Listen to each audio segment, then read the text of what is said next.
climbers, and welcome to Climbing Mount CMMC. Back to the basics. Good job. Where is it going? Look, sky. Hello, climbers, and welcome back to another episode of Climbing Mount CMMC, the podcast. My name is Kaleigh Floyd, and this is Bobby Guerra, and we are your hosts of Climbing Mount CMMC. We're part of an MSP called Axiom that's CMMC Level 2 certified, and trying to figure out how to do this whole thing, not only for ourselves, but for our clients that need it. And if you're along for the ride, we're welcome to have you. But also, we have a special guest, very special guest on today. For those of you who live under a rock and don't know what the CyberAB is, accreditation body for CMMC, and we are excited to have Matt Travis on. He's the CEO of the CyberAB. Matt, thank you so much for taking the time and joining us today. Kaleigh, thank you for the invitation. It's probably long overdue given the success of the podcast, and that's on my end, so I'm glad we're able to connect.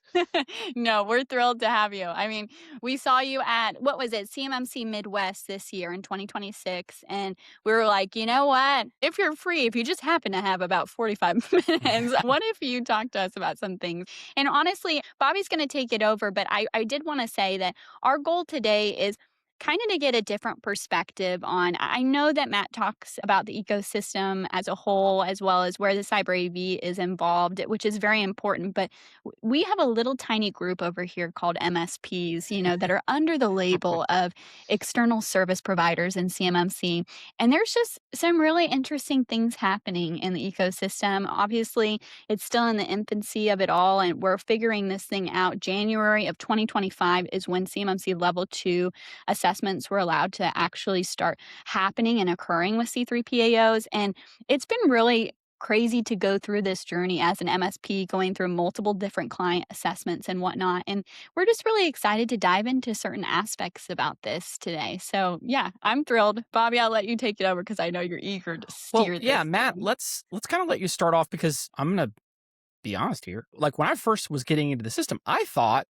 that the CyberAB was part of the Department of Defense. So can you maybe sort of very quickly talk about perhaps the inception of the CyberAB and the difference, and then where you guys are in the space, just to kind of level set for people, because not everybody may not really know that.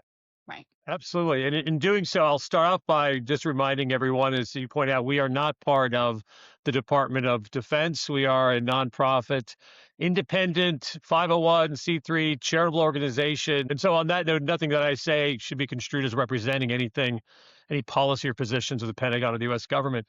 But we were essentially formed at the encouragement of the department back in late 2019, when the CMMC initiative was first kind of announced. The department wanted an accreditation body that would be really dedicated just for this program. There are other accreditation bodies out there. In the United States, we kind of do it differently. Not surprisingly, our accreditation bodies are largely in the private sector, whereas around the world, usually the accreditation bodies are within the government itself. And given all the things that the department wanted the CMMC accreditation body to do, not just accredit, but to kind of build an ecosystem, administer it, police it, run a marketplace, the existing accreditation bodies recognize, well, that's not really what we do.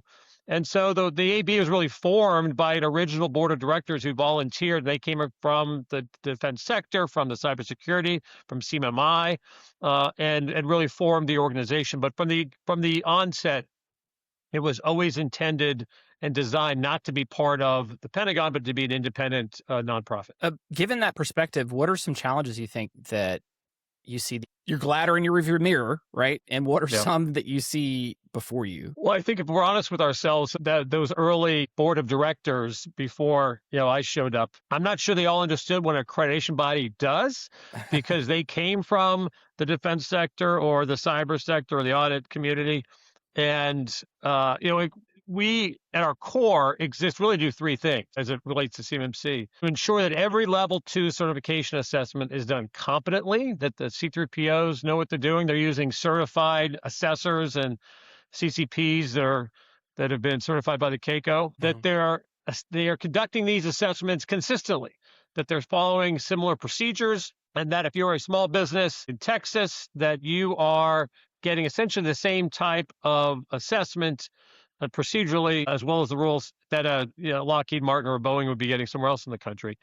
And then perhaps most importantly, that these certification assessments are done impartially, that there is no inside game, there's no cutting corners, any conflicts of interest are disclosed, identified, and either mitigated or avoided depending on the nature of those. And those are really the three pillars: competency, consistency, and impartiality. So making everyone aware of what we do is an initial challenge, right? Because we can't help train and we can't help give tax credits or grants to small businesses who are trying to conform to the CMMC standard. So I think understanding what we were chartered to do was a first challenge. And then I think early on in the AB's history, we didn't appreciate the role that we played. And so kind of policing ourselves, making sure that when we're speaking in public, that we're not endorsing products or services, that we ourselves are being impartial, that we're disclosing things. So there was, one of the challenges we had is that the contract with the Pentagon is a no-cost contract. And so the CyberAB has never received $1 of contract money, of taxpayer money, no government revenue at all. We generate our operating revenue from the fees that are attached to some of the economic activity that goes on in CMMC. And since, as you both know very well, there were a lot of fits and starts to the program early on, after the AB was formed, when essentially in April of 2021, when the new Biden administration came in, they decided to hit pause to take a 6-month, strategic review at CMMC, and that really killed all of the burgeoning activity that was starting. So we had a tough time navigating our own resilience and existence. There wasn't much going on. I'm glad you brought that up, because that's been something that's always been, I don't know, maybe a inquiring mind kind of want to know about that is, I'm a provisional instructor trying to get my CCI, filled out the forms, and we'll see how that goes. But when we go to teach the material, one of the things that I always explain is that the CyberAB, as it was starting off, it was making revenue, I guess, predominantly from the RP and RPO programs initially, because assessments were really happening. And so it was, since you're not getting any money from the government, I mean, most organizations, because the DIB is so large, they just assume the CyberAB is this massive organization that had, tons and tons of members. I'm like, actually, no, it's actually very small, and here's sort of the reason why. How tough was it financially for you guys starting off during that time frame? Yeah, there were some tough times. Some using naval analogies, there were some rough seas, or whatever metaphor you want to use, and it was. I think the biggest reckoning was when we knew that the changes the Biden administration wanted to make to the program were going to result in another round of rulemaking. But when we learned how long rulemaking was going to take, initially we thought it would be a year, and then it was clear it was going to take 3 years, and it ended up being about 3.5 years. That was when we had to really figure out how we're going to survive. And we obviously been operating on a skeleton staff up until recently, and so keeping that team intact and finding ways. And you were absolutely right, Bobby. It was the practitioner program, the RPs and RPOs that kept the lights on, because they knew that they were the main one that could actually work, right? Because there were defense contractors who were paying attention, recognizing that, okay, even though this thing is paused and going to rulemaking, I've heard enough of the defense officials talk about this. I've seen the requirements in the NDAA on Capitol Hill. So I know this was something like this is going to have to happen. The NIST 800-171 Rev 2 is the standard. I might as well start getting ready. And so some of the RPs actually, and some of the candidates, C3POs, kind of turned to consulting because they too were, a challenge. Right. And how can they, if they invest in becoming part of the CMMC program, how are they going to withstand and endure this long, protracted rulemaking process? Yeah. And then on the instructor side, and you live this, right? The classes weren't being filled because if you're a CCA candidate, it's a non-trivial investment to pay for the CCP course and then pay for the exam and all the time you go into studying for it. And then you got to do the same thing at the CCA level.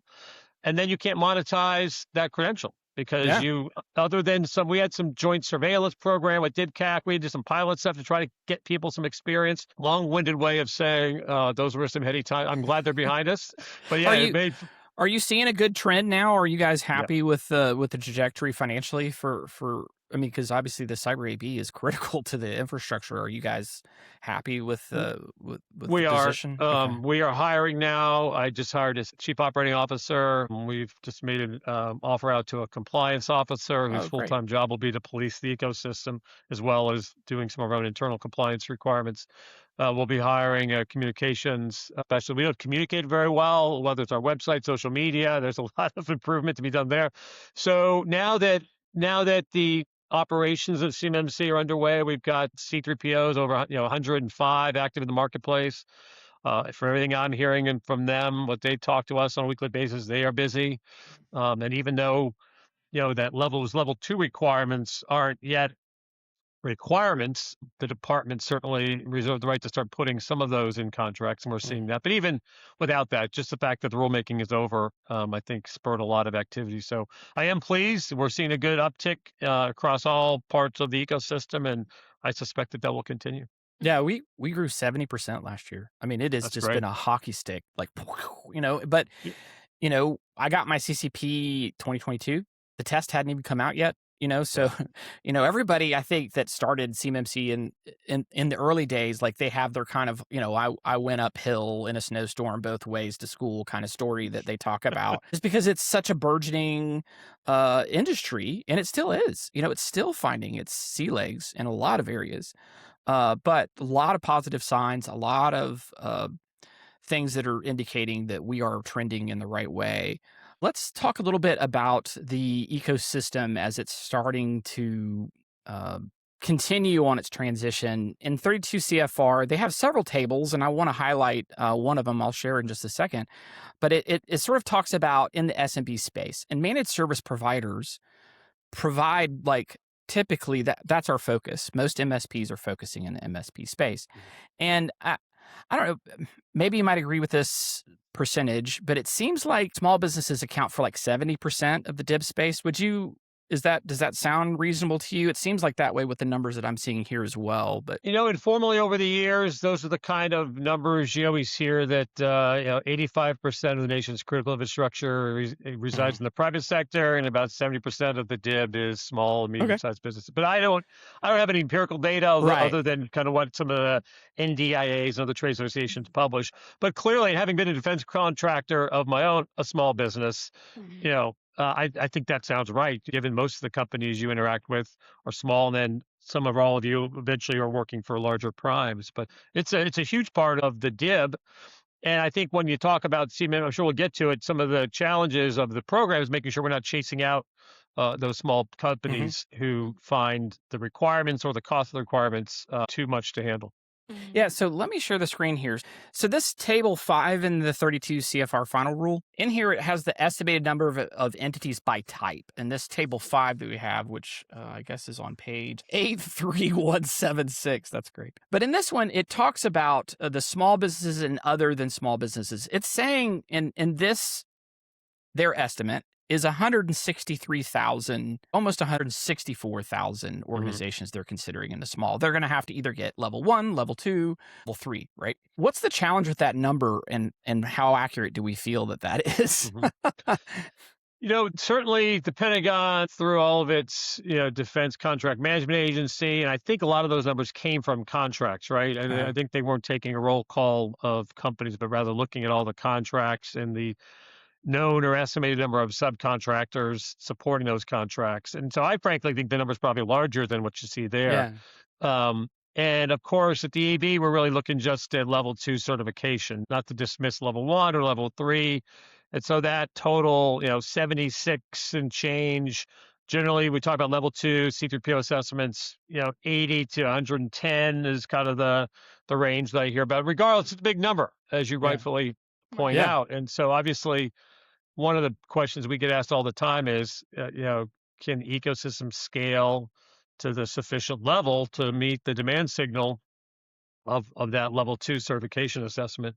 And I'm confident when we get to the end of the 3-year implementation period, we will be there or close to being there. And but there's still a lot of variables on that, right? One, that there's no dramatic changes to the program, or if any changes, then it would encourage more participation of assessors and instructors and C3POs, not fewer. And that, the economic factors and, the world events drive a lot sometimes of how many companies are in the DIB.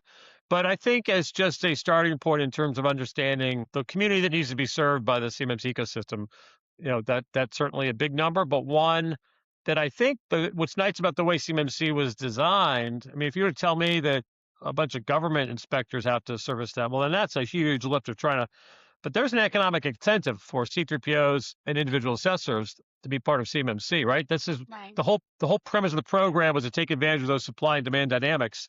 and that there's a very strong demand signal there. And we expect the private sector to respond by providing sufficient supply over the course of the next 3 years. Yeah, and I want to focus in more on that. You're bringing up so many good points. I really want to talk about this because I don't feel like we've had sometimes as many pointed conversations around this. One of the challenges that we have with that number, correct me if I'm wrong, is that it's traditionally looked at from the DoD's perspective of the primes and not necessarily all the subs that are going to be down there, because a lot of these contracts could have multiples of subs of subs of subs of subs, and as 30, as 170, as 2522 or 47012 has, those flow downs go all the way down. It's it's flow down all the way, baby. Like there's no limit to how far it goes, so it can keep flowing that down, and those all would then be subjected to the contractual. I mean, I would think it would be reasonable to assume that number could easily be double. That you could see when you have like the smaller sub organizations that are maybe 10, 20, that are just doing parts and pieces of things. No one knows for sure exactly what that number is going to be, but it's going to be definitely, in my opinion, larger than the 163,000 that it has listed there.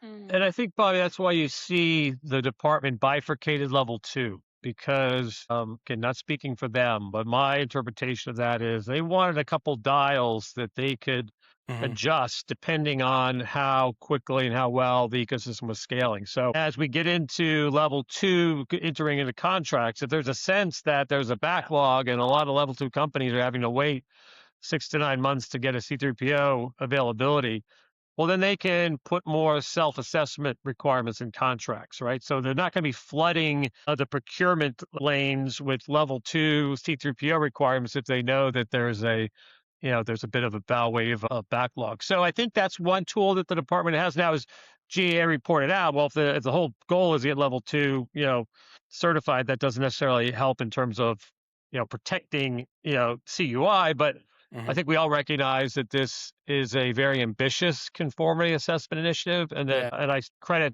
certainly the PMO and the DIBCAC recognizing that this can't be done overnight. We have an implementation plan that's going to be 3 years in the making.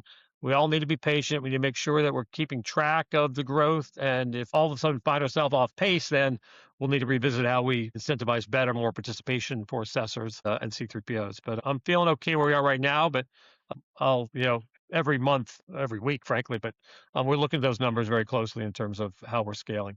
Yeah, I'm so glad you brought that up because it really does kind of talk about how the system's ramping up. And I don't know if I feel like I've gotten a good piece in how those levers and dials are going to be used effectively come November as we go into the second phase of that approach, which the way it could be interpreted is it could be more aggressive, or it could be, like you were saying, more realistic to, because it comes down to, you're going to need missiles and tubes, right? You're going to need technology in the sky. You're going to need jets flying and doing things. And compliance is great, but if you don't have those things, we're kind of screwed. So there's a balance there that has to happen. And I just don't know if I feel like I've gotten clarity about what is their strategy and how aggressive are they going to be about keeping their finger on the pulse around that.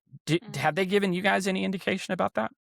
No, and I wouldn't expect them to at this point. I mean, one of the aspects of our great democracy is that sometimes we have new administrations come in every 4 years. And so when that happens, you get new leadership that wants to take stock of programs, whether it's CMMC or something else, and then figure out, okay, how do we improve it? How do we adjust it or otherwise? And certainly the new CIO, Ms. Davies, who was sworn in just before Christmas and is still kind of assessing her portfolio, I know has been obviously getting briefings from the PMO about scale. And to that balance that you talked about, Bobby, is that the priority is making sure the warfighters have what they need and that the information and the CUI that went into building the tools and the systems and the services that enable their success are protected. And it's that constant, it's that balance. There's always a balance between, security and productivity or efficiency. And I think current leadership is looking at what's the right balance, because if all the CUI is protected but we're driving companies out of the DIB because either it's too expensive or they can't get in line to get a C3PO assessment, they just thought, heck with it, I'll go and build widgets for somebody else. That's not great. Mhm. But the opposite is not great either, that if we're not protecting CUI, those war fighters are potentially using compromised systems where adversaries either have reverse engineered it to fight against us, have sabotaged it, or are developing countermeasures based on that CUI that they have exfiltrated. So it's a balance. And I think another tool in the toolbox, not to speak for the department, there are waivers, right? And so if it turns out that we just don't have the ecosystem scale where we'd like it to, certainly the department has reserved the right at their discretion to waive requirements. And I have no insight into how or when that would be used. I just know that the department has anticipated they're going to have to see see how this evolves and what speed it is evolving, and that'll drive some of the decisions they make, I suspect. Yeah, and I think that would provide more calm and peace about how things are going to be as we slide into November and the beginning of next year, how that's going to go. Bobby loves calm and peace, but again, remember we came from the MSP space. We are not familiar with how the DoD runs always, Sure. and I think that Bobby wants a handwritten letter. Yeah, from that'd the be great. DoD personally. Certify would be great if they could. Well, yeah, they're all legitimate questions, Kaleigh. And the thing when others have asked me questions like Bobby has, and sometimes my response is, well, right now, is there any trouble in getting a C3PO assessment on the books? And there's not, right? 105. Now, some stance cards are booked well until Thanksgiving. Others are not. So if you're a company right now that says, hey, I want to get level 2 certified at the end of June, that you can do that. Yeah. Now, when we get to the point where I can't say that, that's when I start, I'll be getting more nervous about are we scaling at the right rate or the necessary rate. But until now, it's certainly a legitimate question to ask, but it's not a problem right now. I think that Bobby's probably going to talk about this next, but we kind of challenged you with this question about the bottleneck of potentially right now. And so, we've heard a lot of people have different perspectives on what they see a potential bottleneck for the ecosystem being right now. And I know you've talked about multiple times, it's wonderful the amount of CCAs that are out there, but we always need more of those, and lead CCAs that are able to step up to the plate and do assessments with C3PAOs and be able to do that. And I know we talked about this when we were preparing for the podcast episode, but something that we're challenged with is, implementers like us.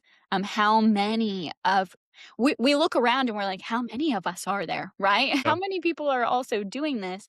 I know we have a few names that people are familiar with, like Summit 7, Sentinel Blue, MNS Group. We have some friends out there that we talk to, but we're wondering, like, okay, how many of us are there, and how many companies can they get through to help the ecosystem prepare? So, Bobby, I know you were going to talk about that too. Yeah, let's. I'm going to share the screen again to make sure on the final rule it's page 83177. And in here, this table denotes the number of entities in this period are for the small entities. The This very one here, top one on table 6 is small entities. Small entities, right? Yeah. So if we look at this, level 2 certifications in the first year, they're estimating about 382. And then in year 2, in the phase 2 is 1,900. And then year 3 is 6,000. And then year 4 is 12,000. And it just sort of planes out at the 12K mark that we see that they're thinking. But one of the things that I've just kind of looked at, Matt, and I just want to mention to you and get your perspective on it is, when you look at the MSP collective, right, that tracks level 2 certified MSPs like us, I think that would be the first gauge of organizations that have the best chance of understanding what it takes to get an organization ready. And there's about, I went through and counted it before the podcast. I think it's just at 40. So they have about 40 that's people. External service providers, to be clear. So not all external service providers are managed service providers, right? It includes a couple different types of companies. Yeah, like in that list that they have, some might just be MSSPs where they're just doing the tech, like the security piece of SIM monitoring and other components. So not all of those 40 are going to be like, hey, if you come to me, I can take you from start to finish and solve all of your woes when it comes to CMMC. So let's just say that those 40 are there, and let's just double it. So now we have like 80 of other people out in the space that are involved in it. What I'm finding is, as I've had conversations with the other MSPs, around 10 to 20 is what they can handle in a year. because they're smaller right now. We're starting to ramp up. Now, Summit did like what 100. They're coming up on 200. Yeah, I mean, not everybody scales like that. But when you look at that and you think to yourself, let's just do it on the low end. So let's say 80. That's only 800 organizations roughly that you can start moving through if they come, because I think there's a lot of organizations right now. This is just my opinion. I really want to get your opinion about this too. I think as we were coming into the launch of CMMC, there was a lot of companies that have been like, let's go. And then we flushed those out. And now it's the organizations that are sort of playing chicken, trying to determine when they want to go for it or not. But then it comes down to, I still think even if everybody that wanted to start to move through, I feel like there's enough C3POs and CCAs that could handle a lot of that. I think the biggest problem is going to be companies like us that are going to be people that help them get implemented. Because if you think about it, 70% of the organizations or SMBs are going to need people like us. Yep. I just don't know if there's enough of us to get it done. And if you look at just very, very lazy math here, 800 is not going to get you where you need to be, assuming that the MSPs are the ones that are in town doing it. And that's not the case. We obviously know that's not. There's RPOs and other people that are doing it that would not fall under that category that could help pour into filling that gap.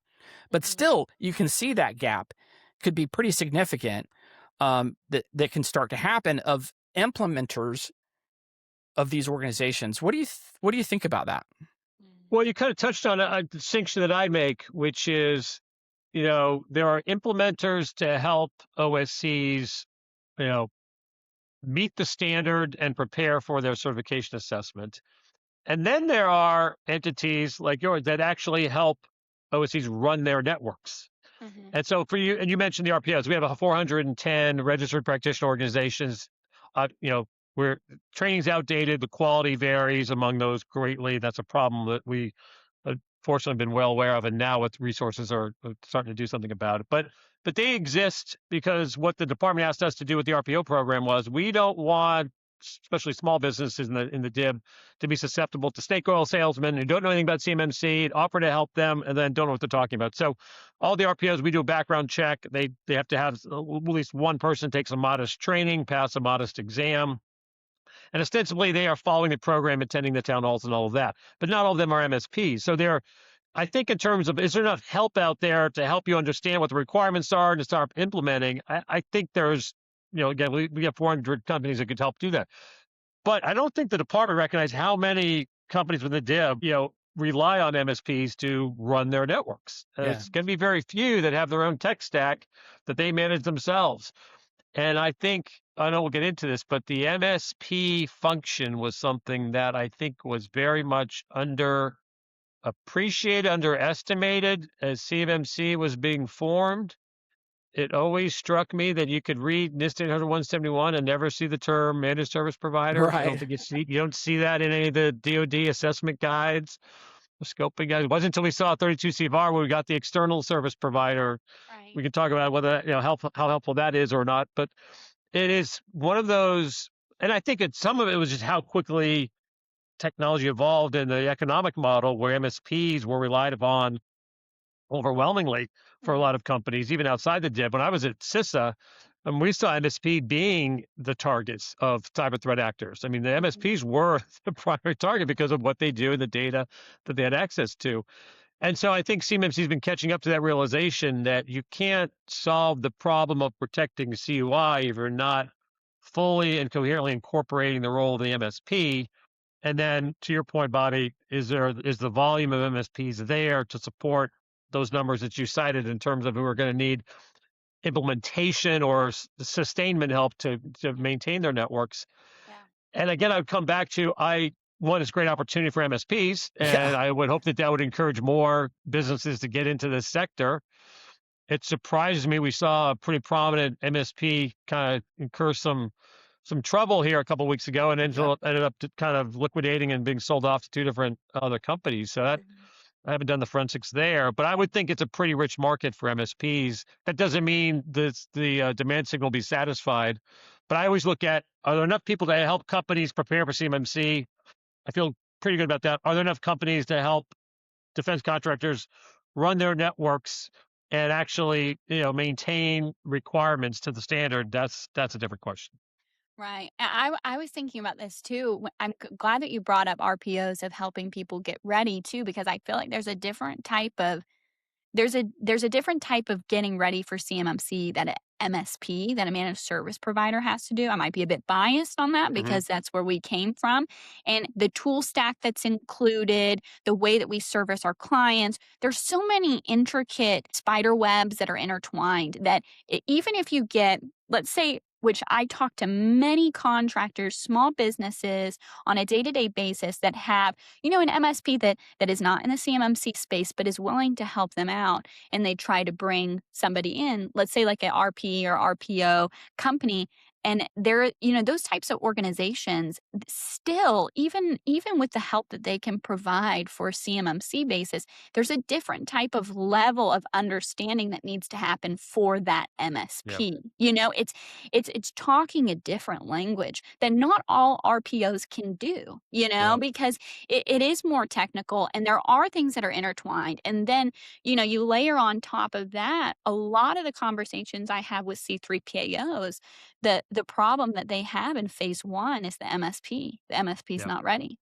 Yep. And so, you hear those two things and you're like, okay. So it sounds like though that, that the clients or the contractors that are wanting this level two are getting ready, but then they're having to drag sometimes their MSP behind them if they don't know what to do, And so you're seeing this weird like seesaw effect of like we're trying to lift them up, but then here comes the boulder of the MSP bringing them down, Well, Kaleigh, that's a great point. Then I think some MSPs who may not be as tied into the DIB, maybe have 10 or 20% of their clientele in the sector. When they realize what's required of them, they don't want to be dragged into it. They're like, Right. wait a minute, I don't know if I'm signing up for all this. Yeah, And that leaves those exactly. defense contractors in the lurch. And to Bobby's point, maybe there are Right. actually fewer MSPs available because not all those MSPs necessarily have kind of embraced, their role in the CMMC program. Yes. Yeah, I just did very, very rough math, so no one come at me at the accuracy because Don't I'm send very comments. out in the open with the inaccuracy of what I'm about to say. So, but I would estimate that we're going to need a few thousand MSPs to step in the space and really understand it. And right now, 80 ain't anywhere close to that. That's not great English, but 88. yeah, 88. It's like we are. If it is true that MSPs are that critical to the SMB market, and I think it is in my heart, I feel like it really is. I think MSPs play a critical role in the MSP space, in the DIB space, and a lot of that's being filled with MSPs. We get contacted daily by companies that are like, hey, our MSP just doesn't get it. What are some things that the Cyber AB can do to help around that, to try to help? Because I get contacted all the time. Hey, Bobby, how are you guys doing this? And it's like, I can't just stop what I'm doing to like, okay, I'm going to have a, 6-hour confab with this company. And then the same thing again with this other company. That's part of the reason why we have this podcast is to try to get the word out, to try to help say, hey, we need you as an MSP. But, I can't, and just a few of the other MSPs that have really started to focus on this is their goal. They can't do it. But does the Cyber AB have some offerings that can help in that area? Not quite yet. So as the program evolves, our appreciation for what the entity Cyber B that is privileged to sit in the position we're sitting in, where our help might be needed. And one of the things that we've had to better understand is we have ISO requirements over ourselves, right? So CMMC early on was determined to be an ISO conforming program. So the CAICO has to be accredited under the ISO 1724 standard. C3PO is accredited under the ISO 1720 standard. We have to be recognized under the ISO 1711 standard, which is the standard for accreditation bodies. And accreditation bodies aren't supposed to be out there providing advice and guidance and assistance to small businesses. So in order to insulate that accreditation function, which is the primary reason we exist, we've recently announced the creation of the Cyber Engagement Forum, or the Cyber EF. And that is what we are going to be really empowering and resourcing to go out there and not only spread the good news of the CMMC gospel, but to try to provide more assistance, more help especially not just for small businesses, but for MSPs, because as I said, I think they are kind of an underserved part of the CMMC equation. And it's not something that the AB proper can do for ISO, partiality reasons and proprietary reasons. But the Cyber EF was really formed, among other things, to do that, to build a marketplace where MSPs that meet certain requirements can be listed, where MSPs customer responsibility matrices could be validated. So there's some pilot programs within the Pentagon that I think will be kind of transferred to us in terms of helping MSPs to be able to have better confidence about where they sit, and that they don't have to, repeat the same process over and over again, because they've got different clients who have different CTPOs assessing them, right? So we're trying to figure out how do we reduce that burden, Right. and still have the trust and confidence that if an MSP is really an integral part of that running that network, that we're not disincentivizing MSPs from being a part of the CMMC equation. I'm so glad you brought that up, because one of the challenges that we've run into is, as an MSP, and we ran into it, like, we got hit with a 2x4 across the forehead with this one. Kaleigh's laughing her butt off right now. Like, when we were coming in for a landing to just for our level 2, 32 CFR hadn't come out. We weren't 100% sure how security protection data was going to be handled. So we had to play it safe. And a lot of times when we're working with our clients, we have to play it more safe about, let's just take MFA, for example. Some organizations feel that Hello for Business, doing the little pin with Hello for Business is acceptable for MFA. Some assessors feel that way. Some assessors are like, heck to the no, that's not acceptable either. You need to go with something like Duo. And the problem for us is we've got to navigate our clients through those waters. And if they didn't have to use Duo, it would be cheaper for them. Mm-hmm. But we also, if we went with, like, say, let's just go with Windows for Hello, and they pick a C3PO that does not agree with that perspective, they just failed this assessment, and I would have to object, and now it's costly again. So it's like this juxtaposition, this problem that we find ourselves in.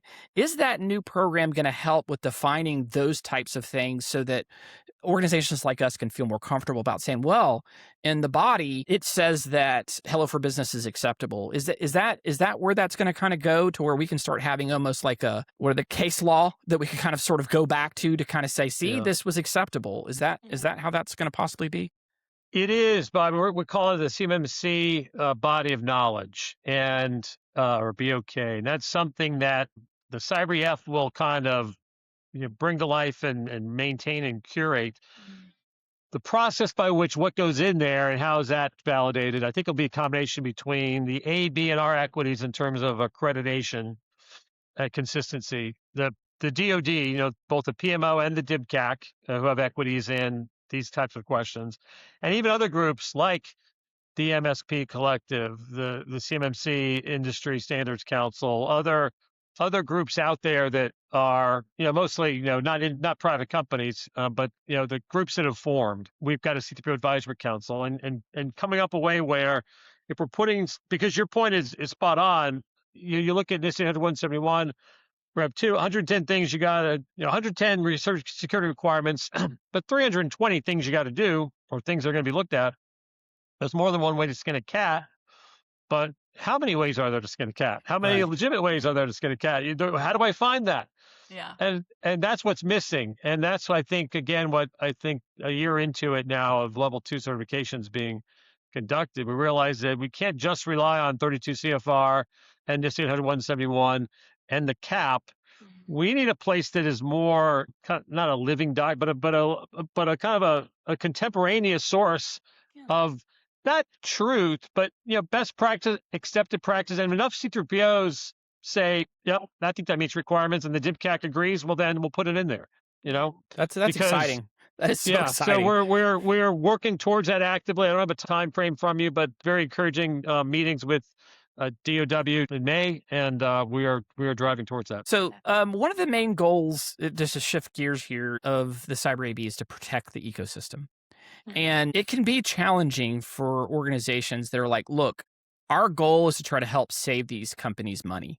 And they're going to try to pick options and do things, but they may not be in line with those. And it might be from good spirits or perspective that they go to do that.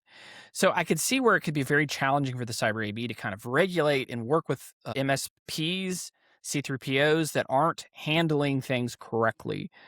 Can you talk to how you guys have stepped into the space, maybe use some examples of how you guys have had to do that, what your plans are around to continue to do it? Because I think as organizations go to step into this space, they want to know that if they're doing it right and it's going to cost them more, that they're not going to get undersold and undercut by someone else who does not have the same ethics that they have in their approach.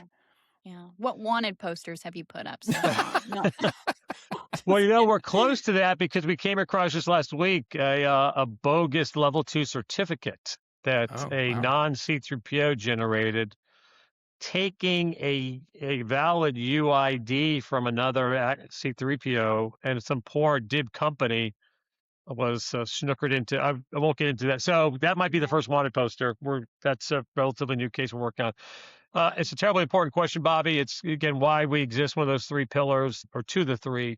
And I would say, I would answer initially that way. There are 2 types of infractions that we have the authorities to police as well as adjudicate.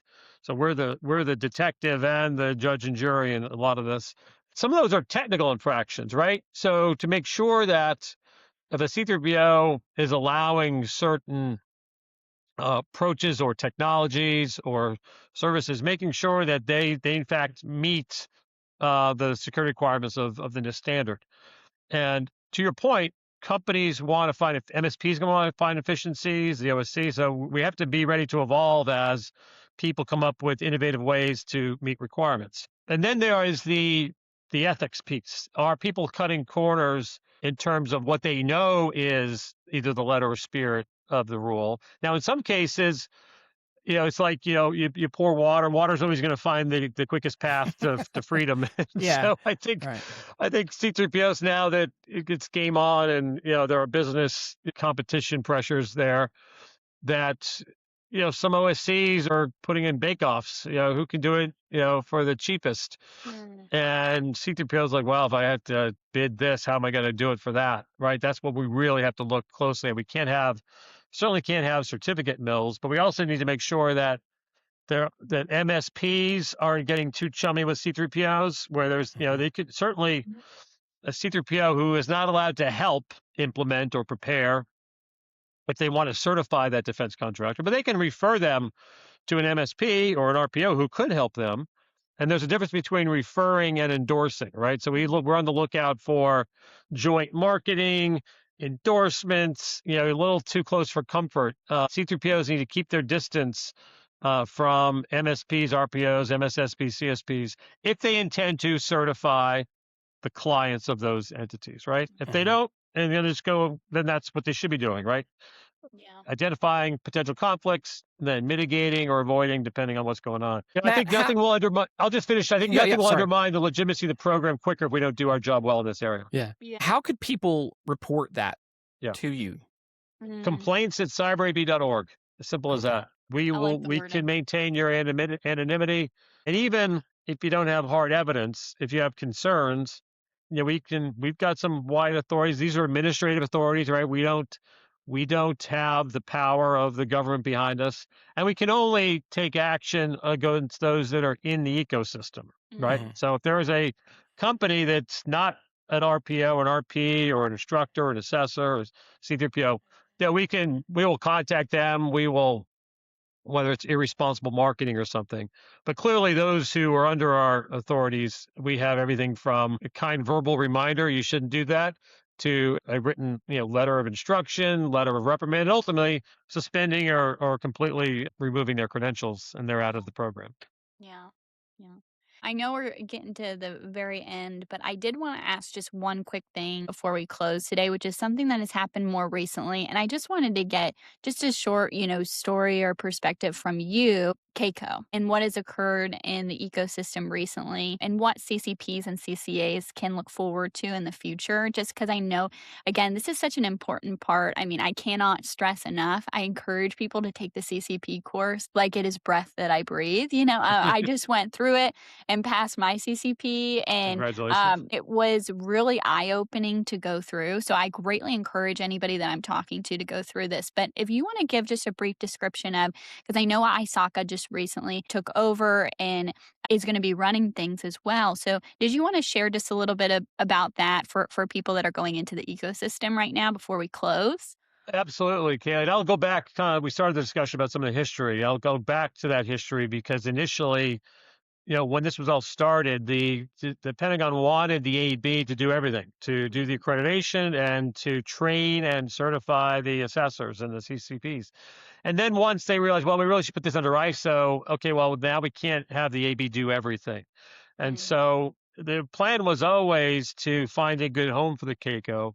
But back in 2021, when the program was paused for 6 months, that went to 3 years of rulemaking, there was really no takers until the program actually was codified. And somebody wasn't signing up for that yet. yeah, but we had we had conversations with ISACA along the way, and we knew that given all the kind of challenges we were facing financially, that once the rulemaking was finished, we would not be in a position to resource the CAICO appropriately. Because you think about it, CMMC is a global program. We've got to start creating exams in foreign languages, right? And then that has to be done under the ISO 1724. You can't just do a translation. You got to go back through the accreditation process, and that's an expense. And we didn't have the international network. I mean, we didn't have an explicit responsibility to recruit assessors, but it was certainly in our and everyone else's interest, as you rightly point out, Bobby, that there be more assessors. Yeah. And so having a global reach, having established credibility as a personnel certification entity in the IT and cybersecurity space was big. And so to us, it was, or to me, I should say, it was a no-brainer. Thankfully, my board saw that as well. And they're going to make some changes. And so I know some of the changes have gotten people's attention or maybe don't sit well with them, but they certainly have the best interest of the program for the long term. And I'm excited that they're part of the CMMC community. Is ISACA going to be the only organization that can create material? Or because you had the LPPs that could create their own content and it had to go through the CADM and then it went through the DoD. Is that still allowed to happen, or is it only going to be the CAICO can create? That's being phased out. So one of the things early on, that model of decentralized publishing sounded great. Have licensed publishing partners create their material and then have it kind of QA'd at the AB and PMO level. But that's really runs against 1724. You want consistency in training materials that go to professional examinations. So they're phasing out the publishing partners. They've all been informed, and starting later this year, it'll be ISACA. The CAICO will be the only generator of CMMC authorized training material. Got it. Okay. Well, I could truly just keep asking you questions, but I know you actually have a job to do. That's sort of why we also have you here. So and we do encourage you to keep doing that job, because I don't know what would happen if you didn't. But I do want to say thank you. Yeah. Thank you so much for taking the time to be on a little itty bitty podcast episode like us. It's been wonderful having you. So thank you so much. Loved every minute. Have you back at the appropriate time because this program is moving. Things are going to be changing in terms of a lot of the things we talked about. And especially once we have something more tangible in terms of helping the MSP community, finding an appropriate place in the marketplace so they can be more visible. The ones that, that are invested in CMMC, I'd be excited to talk about that. Bring Mike Snyder along with me. So that'd be great. I hope I'm invited back in the months to come. Open mic for you, you and Mike. Yeah, absolutely. Yes, we would love that. Yeah. Well, guys, I hope you enjoyed today's episode since we cornered Matt Travis for you all in this little itty bitty corner of the CMMC space. Stay tuned. Again, every Thursday we post another episode. So follow us and keep track of what we're doing. And also make sure to stay tuned for, CyberAB's website has amazing material and also all of the things that you need to know about the ecosystem, what you need to look at. Resources there, so stay tuned on their they post the town halls on there too. Yeah, which town are halls. great. Thank you. Yes, yeah, check those out too. Those are great. what I'll do is I'll link that down below too, so they can check that out easily, as well as the website itself. And yeah, we hope you guys enjoyed today's episode. But as always, guys, continue to keep on climbing. We'll see you. Bye. Bye.